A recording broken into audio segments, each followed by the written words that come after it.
In September of 1774, the First Continental Congress met here in Philadelphia.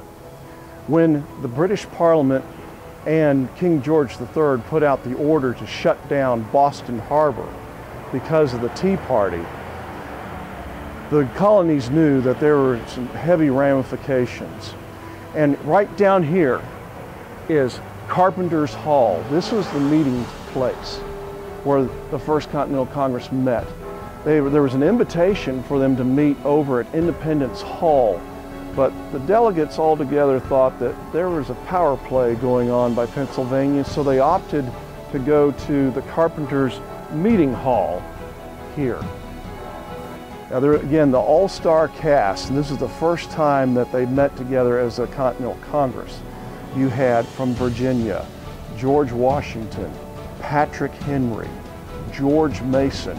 I don't know if you follow the NCAA basketball, but the team in 2006 that made the Final Four, mid-major, had never done that before. Well, that was a school named after George Mason, but that would help you associate with George Mason.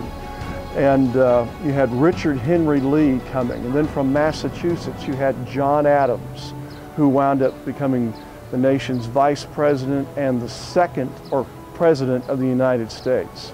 Then you also had Sam Adams, who was one of the major instigators of the Tea Party and one of the major leaders for patriots in Massachusetts. Then you had the Rutledge brothers from South Carolina that came. Roger Sherman from Connecticut, who signed the Declaration of Independence and was also a signer of the Constitution. But in this convention, they took baby steps toward independence, although there was great resistance to breaking away from England. At this stage, they were Englishmen fighting for their natural rights under the British Constitution and common law.